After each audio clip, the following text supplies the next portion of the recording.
Então, tá. Ok. Bom, gente, então nós vamos começar primeiro. Acho que o Fausto vai querer fazer uma introdução, né, Fausto? Isso. Boa noite a todos. Eu sou o Fausto, da Minasfar. A Alice trabalha junto comigo lá na empresa. Hoje a gente vamos fazer o nosso webinar com o Dr. Marco Túlio Baccarini. O Dr. Marco Túlio, ele é membro da Sociedade de Cirurgia Cardiovascular e é o cirurgião cardiovascular aqui de Belo Horizonte. E ele aceitou o nosso convite, né, para fazer esse webinar sobre sua aula de complicações da cirurgia endovascular aorta-ilíaca. Então, Tomar Túlio, muito obrigado por ter aceitado o nosso convite e passo ao senhor a palavra para começar a sua aula. Obrigado. Bom, primeiro agradecer a vocês a oportunidade. Na verdade, a gente tem feito essas aulas todas as semanas, ou praticamente todas as semanas com o grupo nosso lá do Hospital Belo Horizonte, e até aproveito para deixar que essas outras aulas também estão abertas, e dessa vez nos foi oferecido fazer essa aula na plataforma da Minasfar Meditronic. E era um assunto que a gente já tinha conversado várias vezes, mas aí eu pensei em colocar no formato didático, porque é um problema. A questão é muito fácil falar, vamos fazer as cirurgias endovasculares, mas existem as complicações referentes aos procedimentos. Então, eu não sei se tem jeito de tirar isso. Tem, já tirei. Então, vamos fazer a colocação da situação que existe. A cirurgia endovascular aorto-ilíaca é um tratamento hoje que é aceito e é eficaz para pacientes que são portadores de doença arterial periférica sintomática.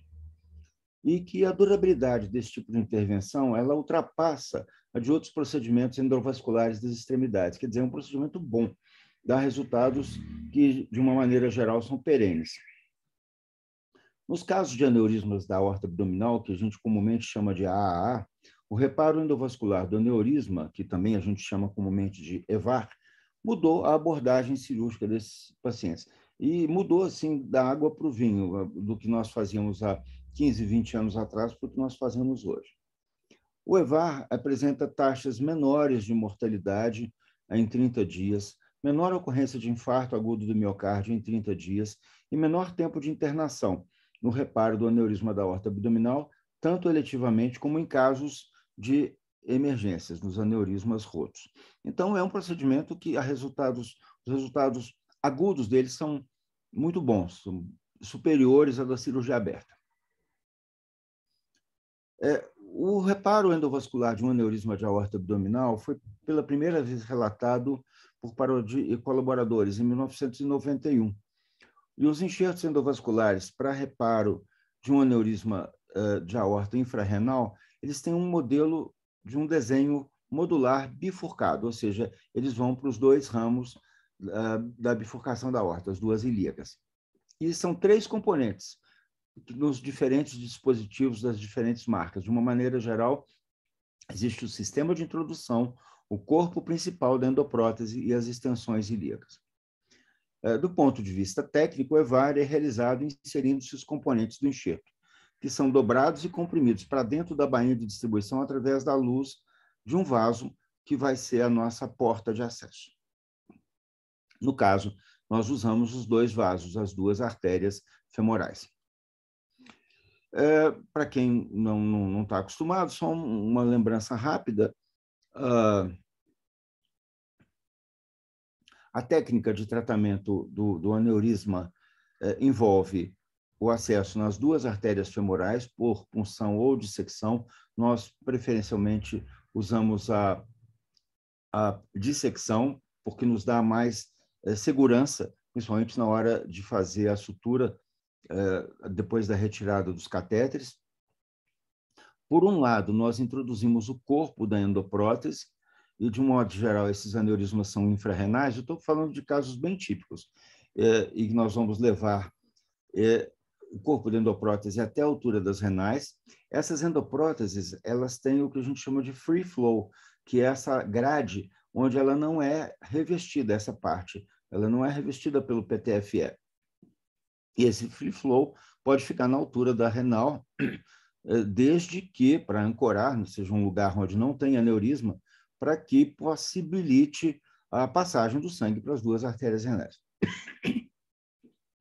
E uma vez subido o corpo da prótese, pelo outro lado, a gente entra com a extensão que complementa a prótese, né? Como nós vemos aqui o corpo da prótese e as extensões, que vão complementar. Além disso, nós temos ainda alguns dispositivos auxiliares, como pequenos cuffs, que podem servir até para fazer pequenas correções que eventualmente se façam necessárias quando ocorrem vazamentos ou pequenas complicações. Eu vou me referir a isso um pouquinho mais para frente. Bom, em relação às complicações potenciais das intervenções endovasculares, a incidência dessas complicações endovasculares aortoilíacas tem diminuído. A frequência relatada é de 8 até 23% dos casos. Porém, quando ocorrem, 15% delas não necessitam de nenhum tratamento. Dos casos restantes, 70% são resolvidos por via endovascular e somente 15% necessitam de cirurgia aberta. Ou seja, nós estamos falando que 85% dos casos, quando ocorrem complicações, elas são resolvidas de uma maneira relativamente simples. As complicações podem ocorrer desde o momento do início de um procedimento ou podem surgir até depois dos procedimentos estarem finalizados. Nos aneurismas de aorta abdominal, após um reparo endovascular, estima-se que essa taxa de complicações esteja entre 16% e 30%. As principais complicações incluem aquelas relacionadas ao dispositivo da endoprótese, ao procedimento em si e às complicações sistêmicas. Então, nós vamos, de uma maneira geral agora, citar quais são essas complicações e vamos começar, obviamente, por aquelas que são relacionadas ao procedimento em si. Eu diria que talvez as mais comuns são aquelas relativas ao local do acesso vascular, onde nós temos, talvez a dissecção seja mais frequentemente observada. As outras, eu vou me referir a elas, seriam a perfuração e a ruptura dos vasos, que mais frequentemente, quando acontecem, vão acontecer no território aortoilíaco, ou no território ilíaco, as artérias ilíacas externas e comuns, a formação tardia de um aneurisma no local que foi manipulado, a formação tardia de um pseudoaneurisma, a embolização distal ou isquemia, que poderia levar à isquemia quando se solta um trombo ou se solta uma placa, o comprometimento ou oclusão de uma artéria ilíaca interna e o comprometimento das artérias renais. Nós vamos depois nos referir a cada um deles. Então, vamos dar um exemplo muito típico de uma dissecção perioperatória que aconteça por causa do nosso procedimento. Então, vamos um caso aqui, que nós operamos, um paciente de 67 anos, masculino, com aneurisma de aorta abdominal de 56 milímetros de diâmetro. Aqui nós temos a luz, onde está com a passagem do contraste, e aqui um grande trombo mural ocupando a maior parte do saco aneurismático.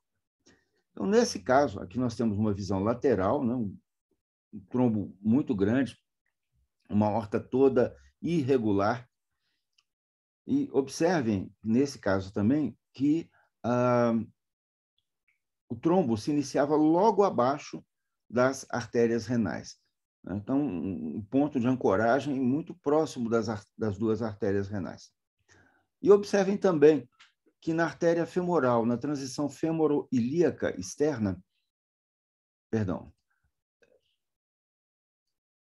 na transição femoroilíaca externa, nós tínhamos grandes placas, e inclusive estenose, grandes placas calcificadas e, com certeza, uma artéria muito endurecida e que nos dificultou bastante a punção. Então, quando nós puncionamos, aconteceu isso aí, ó. Dissecou a artéria, vocês podem ver o local da dissecção nesse ponto aqui, ó. né? Dissecou a artéria e aqui está simplesmente a bainha introduzida na ilíaca externa do paciente. Nós tentamos fazer, isso, o Fausto, foi um caso com o Fausto, inclusive, estava presente na sala, nós tentamos fazer uma abordagem contralateral, puncionando a artéria femoral esquerda e subindo com um catéter para tentar pescar o catéter do lado de cá, o guia do lado de cá. Mas não conseguimos, simplesmente porque não havia passagem. O catéter ele ficava nessa artéria circunflexa aí, e a gente não conseguia descer pela ilíaca externa do paciente. Até que nós fizemos a seguinte opção: aumentamos a incisão, prolongamos a incisão cefalicamente e fizemos a punção mais alta, quase a nível da ilíaca externa. E aí nós conseguimos subir com o guia. E vocês observem que ficou o contraste aí no ponto da dissecção. Mas conseguimos subir com o guia pelo lado direito e pelo lado esquerdo já estava o catéter subido, no caso, um catéter de pigtail. Por causa disso, nós conseguimos subir com o corpo da endoprótese pelo lado direito. Aqui nós já temos a realização de uma angiografia. Aqui, a endoprótese já posicionada ao nível das artérias renais, o free flow está localizado de uma maneira segura ao nível das artérias renais, um pouquinho para baixo delas. Essa pinça marca o ponto onde as artérias renais estavam colocadas.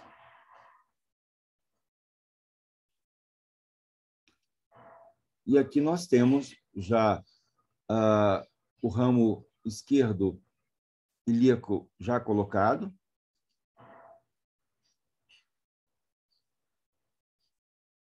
O ramo direito subiu.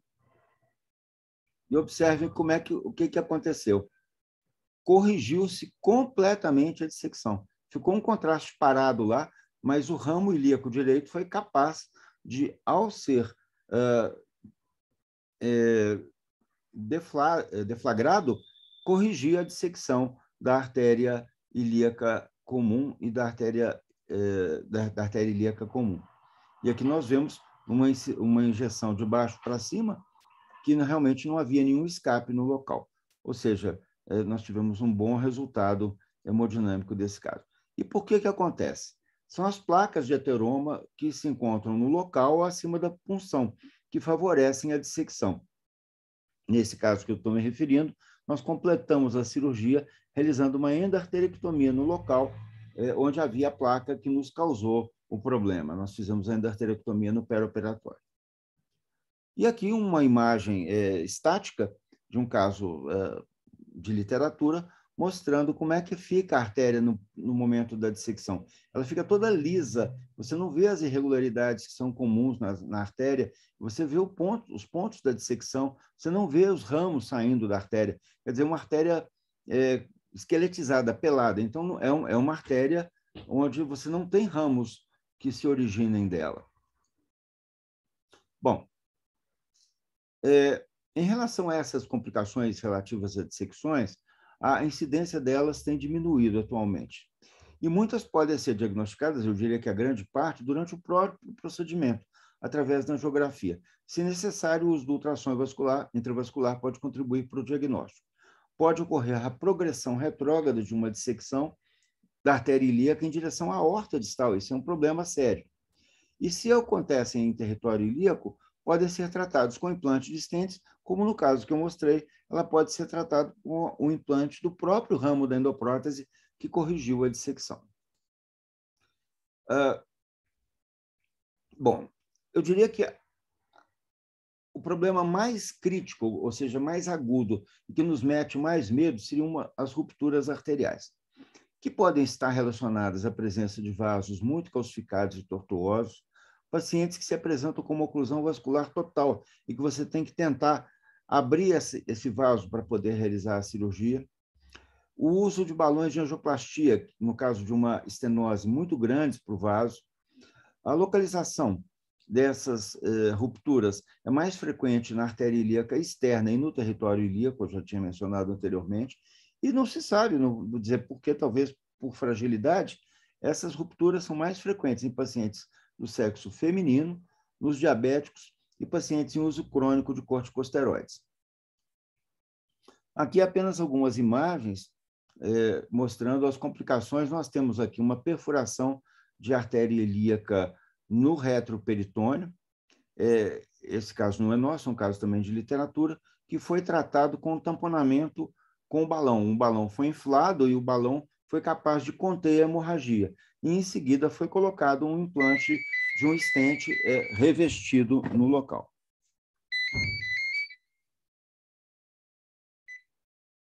Um stent revestido foi colocado no local. E, com isso, o sangramento foi contido. Aqui nós temos uma outra imagem de um outro caso. Observem, eu vou voltar àquele slide anterior, que aqui nós temos um sangramento maior, uma imagem de perda de sangue maior. Nesse outro caso aqui, dá para ver que houve uma perfuração. O local é muito próximo, é sempre no território ilíaco, com extravasamento de sangue no local da lesão e que foi recoberto com um stent revestido que acabou por selar, por fechar a lesão. E um fator que pode determinar isso, e que a gente tem que ter um cuidado muito grande, é a tortuosidade das artérias ilíacas, notadamente se essa tortuosidade está relacionada à calcificação e a placas de ateroma. Observem aqui, olha que absurdo esse caso aqui, né? Uma tortuosidade dobrou 360 graus, 180 graus a artéria ilíaca do paciente. É lógico que a gente tem que ter muito cuidado ao retificar isso usando o Landerquist ou na hora que a gente for passar a bainha, porque pode ocorrer uma perfuração. Se essa artéria for muito frágil, então é quase que certo que isso possa acontecer. É um caso que tem que pensar até mais de uma vez se a gente vai fazer o tratamento endovascular ou tratamento aberto no paciente. Bom, um outro tipo de complicação seriam aquelas relativas à oclusão de artéria ilíaca interna. Esse paciente não atualmente é um paciente nosso que a gente está preparando para operar. Esse paciente foi operado por um outro hospital, um outro colega, cerca de 10 anos atrás. Ele tinha um aneurisma da artéria ilíaca comum e que ia até a ilíaca externa. E foi simplesmente colocado uma endoprótese, um ramo de endoprótese aí, corrigiu o seu aneurisma, porém, fechou a artéria ilíaca interna do paciente. Por sorte, ele tem uma outra artéria ilíaca interna do outro lado boa, só que ele tem um aneurisma do outro lado e tem um rasgo, um lanho aqui, tipo uma dissecção mesmo, na outra artéria ilíaca dele. Então, nós vamos ter que ter um cuidado muito grande ao abordar esse paciente, porque a gente vai ter que colocar um ramo de endoprótese terminando mais ou menos nessa altura. Ou então, pensar em colocar um ramo de endoprótese ramificado para essa ilíaca interna. É um paciente que não está sintomático, mas ele teve uma COVID e, por azar, depois da COVID ainda apareceu nele uma fístula arteriovenosa aqui, entre a artéria femoral comum e a veia femoral, que está bem aqui essa fístula. Isso a gente ainda tem que pensar em relação a uma possibilidade de tratamento endovascular para ele. É um paciente jovem, 64 anos, quer dizer, a gente não pode deixar fechar essa ilíaca interna. E quando ele foi operado, ele tinha 54, e tinha que ser pensado de uma maneira de preservar essa ilíaca interna direita dele. Hoje ele tem dificuldades de função sexual. E esse aqui é um problema também seríssimo, infelizmente também não é caso meu, é um caso de literatura. Aqui nós vemos uma endoprótese que ficou alta e fechou a renal esquerda do paciente. Então, isso aqui possivelmente é má técnica operatória que botou essa endoprótese muito alta e foi capaz de levar essa lesão iatrogênica aí, fechando a artéria renal esquerda do paciente. Bom, podem ocorrer ainda complicações relacionadas aos dispositivos. O mais comum seria a trombose do estente ou de enxerto da endoprótese. Essa é até mais comum que isso. Os endolíqueos seriam mais comuns. Eu diria que a endoprótese é mais complicado. O endolíquido não é tão complicado assim, a maior parte deles é bem benigno. Um outro problema seria a embolização ou migração do estente ou da endoprótese, o colapso, o esmagamento ou compressão com perda do estente. A infecção seria extremamente danosa, temível, levando a uma endarterite séptica, torção ou estenose do enxerto, trauma durante outros procedimentos de cirurgia não vascular. Quer dizer, o paciente tem uma endoprótese, vai ser operado cirurgia de coluna ou de intestino e acontecer uma lesão da nossa prótese. E infarto ou sangramento do parênquima renal, como eu mostrei nesse último caso, por estenose ou por oclusão da artéria renal e infecção do próprio enxerto. Vamos ver alguns desses casos. Não mais chato de acontecer é o seguinte, ontem até conversando com o Cláudio, ele comentou um caso, não sei se foi ele ou foi Júlio que estava junto, de um paciente que foi operado num outro serviço e que já saiu do hospital com um enxerto ocluído e mandaram para o hospital da Unimed para que fosse tratado lá. Ou seja, uma complicação. Um dos ramos da endoprótese entupida, e isso pode acontecer em até 5% dos pacientes operados. Então, isso envolve você refazer o tratamento, pode ter que colocar um outro ramo ou até um estente por dentro da endoprótese para tentar reabrir o enxerto. Eu já tive um caso desses que eu peguei com algum tempo depois de oclusão e eu tentei fazer uma desobstrução arterial e acabei que não consegui passar mais, porque já estava tudo solidificado dentro do ramo ilíaco da endoprótese, e acabou que esse paciente veio em tratamento clínico e está tendo uma evolução favorável até hoje. Mas uma possibilidade nesses casos seria você fazer um bypass cruzado fêmuro-femoral e aí a prótese funcionaria como se ela fosse uma monoilíaca. Aqui nós vemos a oclusão do enxerto, está muito nítido nessa angiotomografia, né? O ramo direito está fechado, o ramo esquerdo está muito bom. E aqui uma imagem planar aqui do mesmo caso, e aqui uma reconstrução 3D. Esse é um caso que nós estamos com ele até, se alguém quiser dar alguma opinião, alguma sugestão de que fazer com esse paciente, eu aceito de bom grado. Esse paciente também é um paciente pouco mais de 60 anos. Nós operamos esse paciente tabagista pesado. Nós operamos esse paciente, deve ter uns 4 anos, mais ou menos, e ele não tinha doença na aorta, ele tinha doença nas duas ilíacas e tinha doença distal também. Então, nós colocamos inicialmente dois estentes revestidos nas duas ilíacas comuns, fazendo o que a gente chama de kissing stents, e ficou muito bom. Esse paciente saiu com pulsos femorais, pulsos distais, depois a gente teve que botar um stent distal e fazer um bypass distal nele. Mas ele continuou fumando. Em 2019, em janeiro de 2019, foi o último controle que ele fez conosco. Continuou fumando, sumiu por causa da pandemia, voltou poucos dias atrás com esse quadro, né? A aorta terminal se fecha logo abaixo das duas renais. Se fosse fazer alguma coisa, seria cirurgia aberta. Mas uma cirurgia aberta, no meio de uma circulação colateral exuberante, com alto risco de sangramento, vocês observem que tem circulação colateral que sai até do rim, que vem aqui para baixo. Interessante esse caso aqui. Bom, e um caso de deslocamento e esmagamento da endoprótese. Esse é um caso que nós operamos 2 anos atrás, esse eu vou mostrar agora. Operamos 2 anos atrás. Essa é uma imagem de perioperatória. Eu não coloquei todas as imagens, mas nós temos que os 2 ramos ilíacos da endoprótese ficaram muito bons, né? Ficaram bem alinhados e a angiografia disso, eu não tenho a gravação da angiografia, mas eu tenho um acompanhamento. O paciente saiu com pulso muito bom, ficou muito bom. E esse paciente, no ano passado, eu fiz uma angio-TC de controle dele.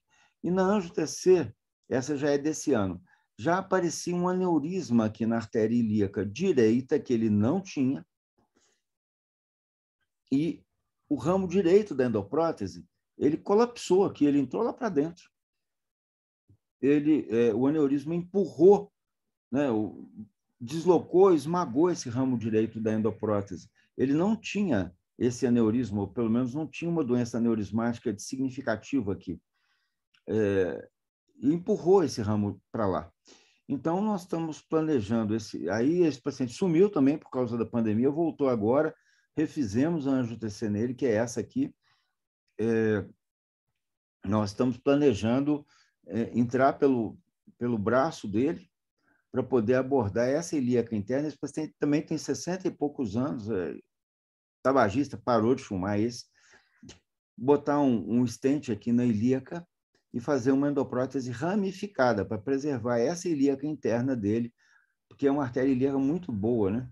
Então, a tentativa aí de evitar uma isquemia pélvica, uma isquemia de glúteo, uma claudicação glútea e até mesmo uma disfunção sexual nele. Bom, endolix, eu acho que seriam as complicações mais frequentes, que ocorrem em até 15% dos casos. E o mais comum seriam as endolixes do tipo 1, que seriam os vazamentos no local da inserção do enxerto, tanto proximal quanto distal. E eles são chamados endolix 1A, aqueles que estão na região proximal, e 1B, quando estão na região distal. O tipo 2 seria o vazamento através de circulação colateral. As artérias lombares, por exemplo, a artéria mesentérica inferior, nutrindo o saco aneurismático. O tipo 3 seria o vazamento devido a um defeito mecânico na endoprótese. Quer dizer, a endoprótese tem uma falha própria, estrutural dela, que pode ser nos locais de conexão entre dois ramos ou duas endopróteses ou devido a pontos de ruptura ou furos na endoprótese. O tipo 4 seria um vazamento através do tecido que recobre o enxerto, devido à porosidade de revestimento. Isso provavelmente seria um defeito também na confecção da endoprótese. E o tipo 5 seria a imagem evidenciando o aumento do saco aneurismático que não fosse causada por nenhum dos tipos anteriores. Quer dizer, você tem um aumento do saco aneurismático após a correção, mas você não sabe por que está acontecendo isso, você não consegue identificar pelo menos. Então, vamos ver aqui o endolique tipo 1. O endolique tipo 1 é aquele que é o mais comum deles. Nós vemos um vazamento que ocorre na porção mais proximal, que foi corrigido com a colocação de um ramo de endoprótese e que parou esse vazamento.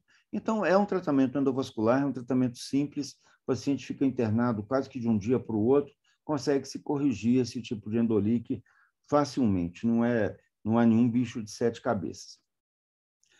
O endolique tipo 2, ele é aquele que acontece a partir de uma artéria lombar ou da artéria mesentérica inferior. Esse é um caso que a gente operou esse ano, de uma senhora que vinha com um grande aneurisma de aorta abdominal infrarrenal e também uma dissecção infrarrenal. Então, nós colocamos a endoprótese, ela teve uma evolução razoável no pós-operatório, mas um pico hipertensivo, ela teve um sangramento, uma complicação que ela teve, a gente teve que reabordar a região inguinal direita dela, foi reabordado e corrigido o sangramento que teve no pós-operatório imediato, mas numa angiotomografia de controle, a gente observa que a artéria mesentérica inferior dela ficou nutrindo o saco aneurismático, né? Porque a artéria mesentérica inferior ela não colapsou na hora que se expandiu a endoprótese. E isso é muito comum. Mas a maior parte das vezes o fluxo é diminuído. Ela pode eventualmente vir a trombosar ou então o aneurisma simplesmente não aumentar. Então, na maior parte das vezes, você não vai ter que fazer absolutamente nada. Simplesmente acompanhar esse paciente.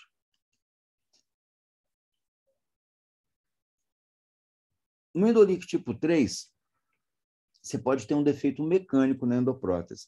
Por exemplo, um vazamento na endoprótese. Isso aí, gente, vai acontecer mais por má manipulação cirúrgica. Se você coloca o seu enxerto, a sua endoprótese lá, e por algum motivo você faz alguma manobra que não seja muito delicada, você pode causar um furo na endoprótese. E aí, esse furo levar a uma passagem de sangue e causar um endolique que vai acabar enchendo o saco aneurismático. A correção disso também não é difícil. Você pode botar um cuff aqui, que seria um pedacinho, uma endoprótese curta, reta, você vai botar um cuff aqui e fechar esse ponto. Evidentemente que isso aqui, o ideal é que não aconteça, né? porque isso pode ser um defeito mecânico da própria endoprótese ou um defeito de má manipulação operatória. O endolíquido tipo 4 aí é defeito da endoprótese mesmo.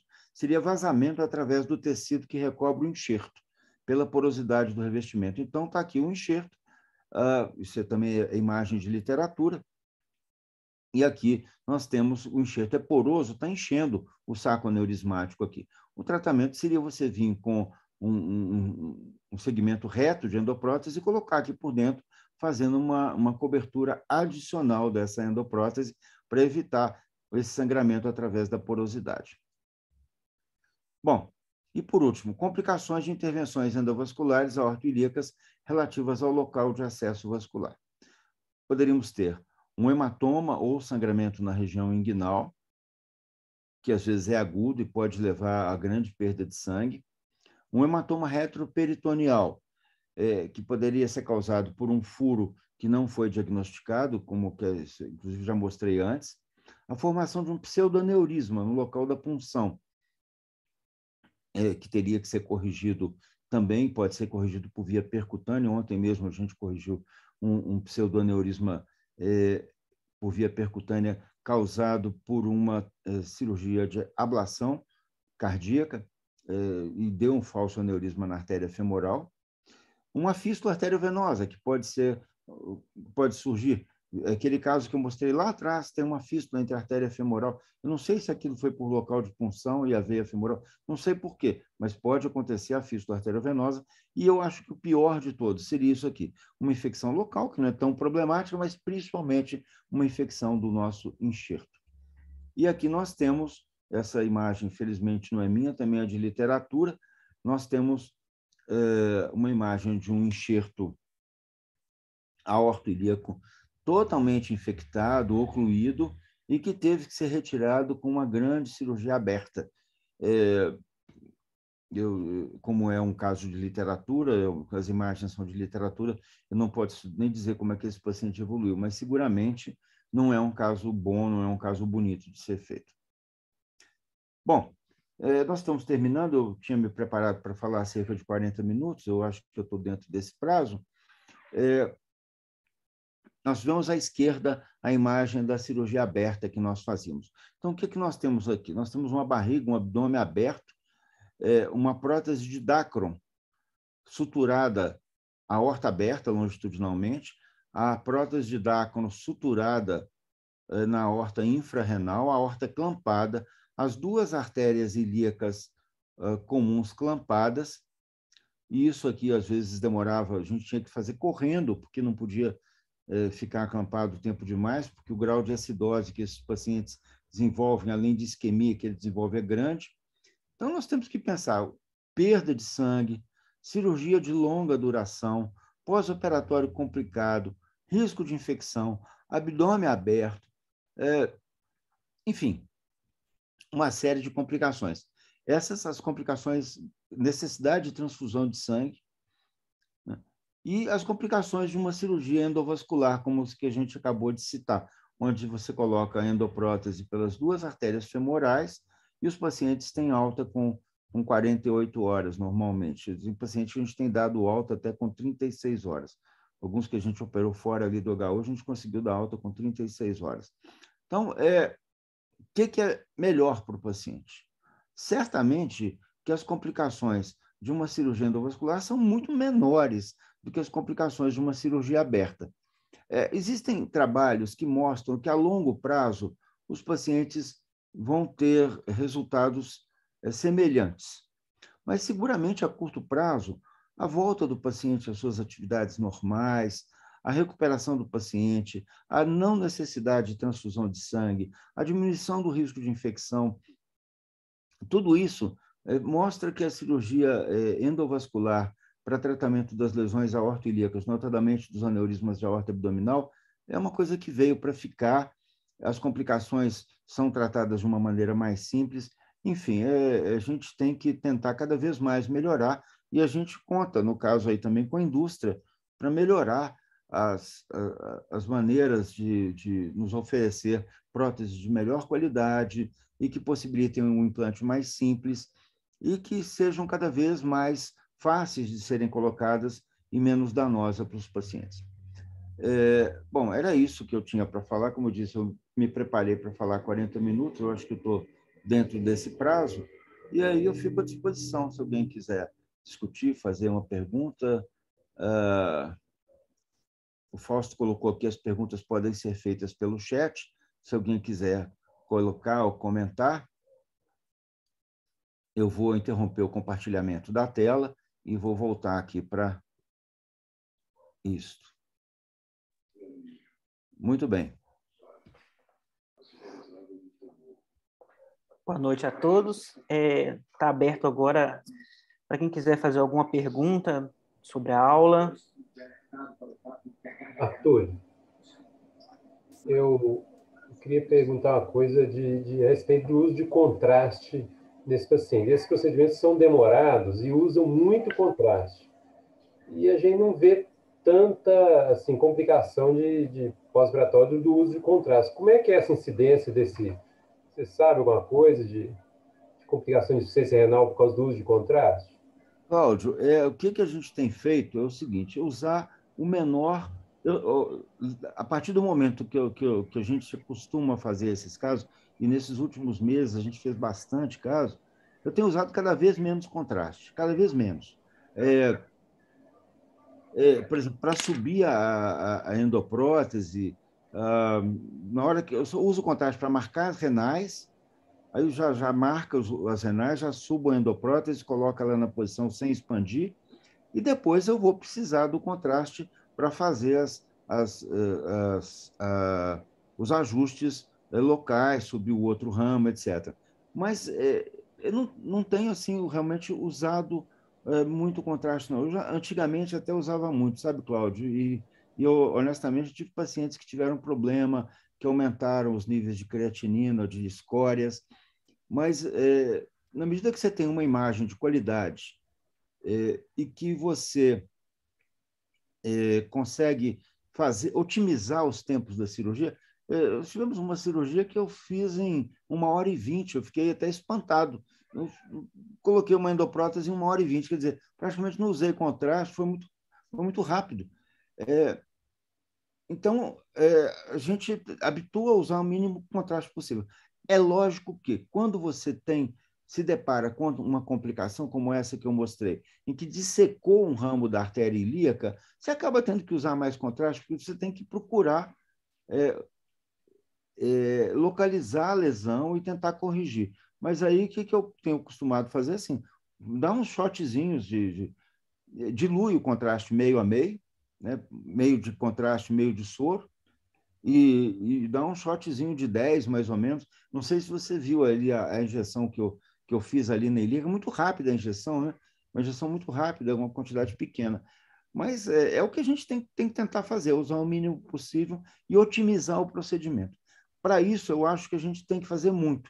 Por isso que quem tem sucesso com essa cirurgia, e quando eu falo quem tem sucesso, são aquelas pessoas que fazem muita, eu acho que a gente tem feito até razoavelmente mais esse último ano, mas quem faz muito usa pouco, porque você otimiza o tempo cirúrgico, né?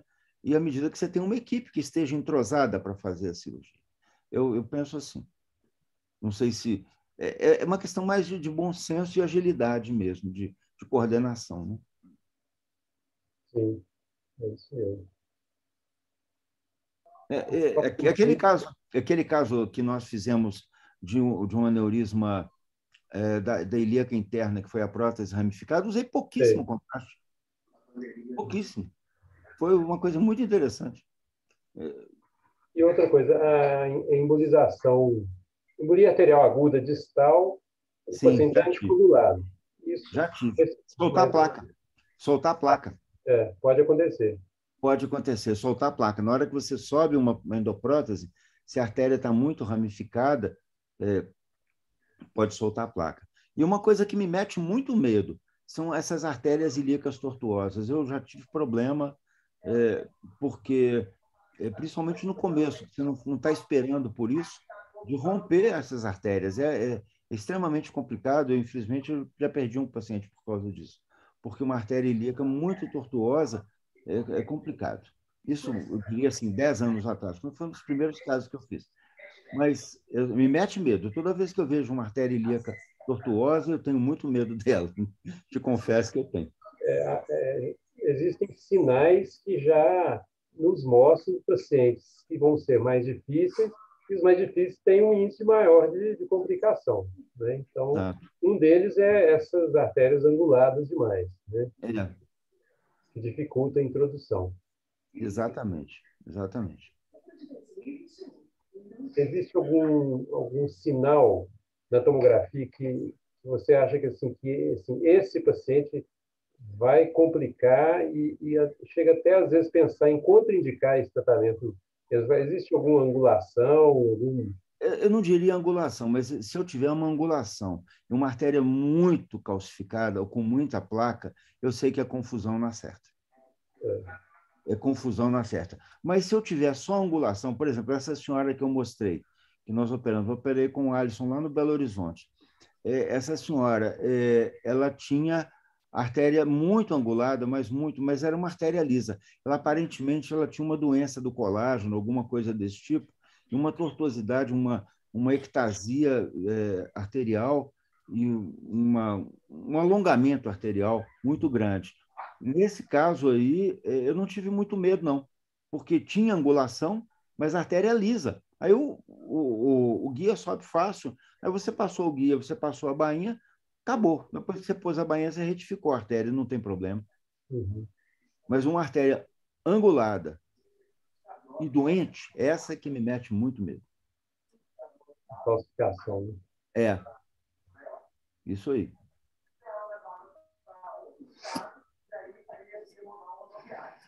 Bom, mais alguém tem uma pergunta? Então, Martúlio, eu tenho uma pergunta que é até bem parecida com a do Dr. Cláudio, Sim. que é sobre o paciente renal crônico, que ele tem aneurisma de aorta e ele precisa ser tratado. Existe um preparo para fazer com esse paciente e esse preparo ele existe? Qual é o tempo que o senhor usa de preparo com esse paciente e se só usa outro meio de contraste ou não durante o procedimento? Fausto, eu nunca usei, eu já vi gente usar CO2. Eu não sei se é aplicável ou não, eu pessoalmente nunca usei. Uhum. O que eu já tive caso que eu tive que combinar com o pessoal da nefrologia de deixar o paciente já com a gente na realidade já era um renal crônico. Passa um catéter de diálise e faz diálise precoce no paciente. Eu fiz isso lá no HU, alguns anos atrás.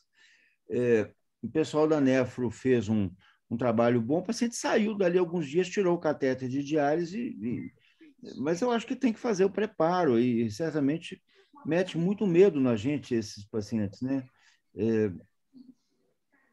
Eu não sei a resposta para você não, Fausto.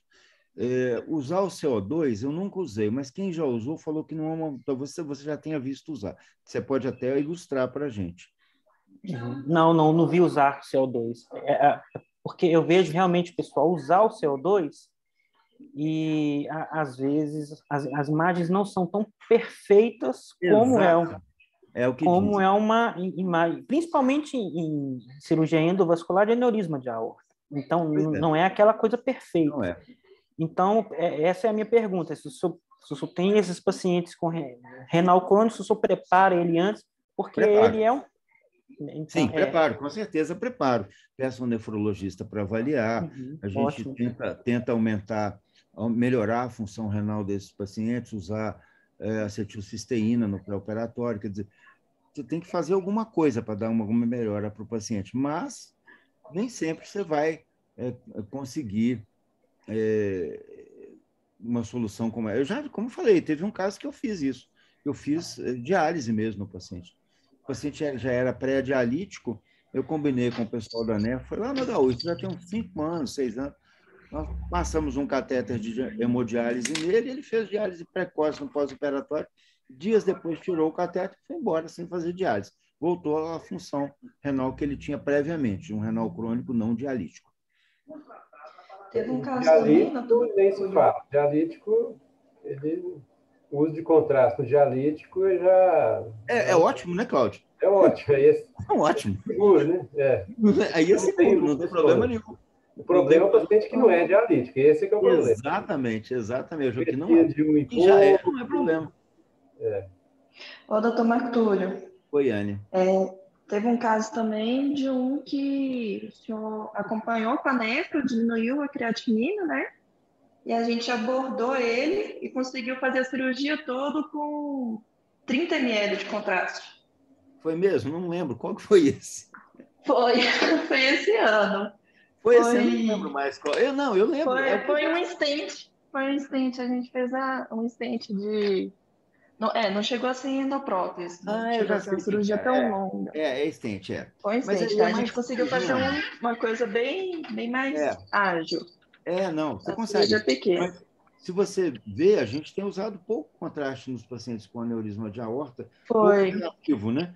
Mesmo o aneurisma, a gente está restringido assim. Esse grande, que o senhor falou que usou pouco, a gente usou 110 ml. Pois é pouco. Que eu gravo direitinho, que eu fico na mesa, eu vou contando, eu vou segurando o senhor.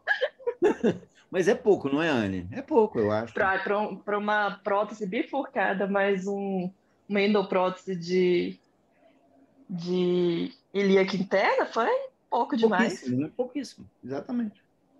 Pouquíssimo.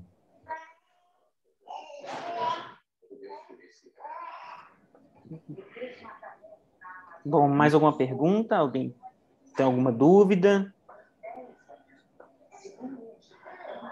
Eu quero fazer uma última pergunta só, Tomar. Sim, vamos lá. Em relação a acessos vasculares, né? A gente sabe que uma das coisas mais importantes na cirurgia endovascular é a gente ter a certeza de que o acesso para fazer a introdução da prótese seja compatível com o material a ser usado. Sim. O senhor chegou até a falar, em algum momento na aula, sobre as tortuosidades, né? Isso. Em algum momento, o senhor precisou fazer um outro acesso, ou que seja ou mais alto ou mais baixo, para fugir dessa tortuosidade e permitir o implante? Você tem técnicas para isso, Fausto. Eu nunca cheguei a precisar usar ainda, não. Mas tem técnicas para isso. Eu não citei, mas porque não seria uma complicação, seria uma variação de técnica. O que você pode fazer é um acesso retroperitoneal, e algumas vezes você pode fazer uma anastomose de um enxerto de Dacron na artéria ilíaca acima do ponto de obstrução ou da tortuosidade, e você fazer a cirurgia através dessa porta que você cria. Sim. Essa é uma possibilidade. Mas eu mesmo nunca fiz, não cheguei a precisar disso ainda, não. Mas você tem que fazer uma via de acesso retroperitoneal. Bom, obrigado. Bom, mais alguém tem uma pergunta? Bom, se não tem, assim, Tomar Túlio, a gente vai encerrando nossa sessão. Agradeço demais sua presença, sua aula. Agradeço também aos participantes. E assim, o senhor tem a honra de falar também, de agradecer o pessoal. Sim.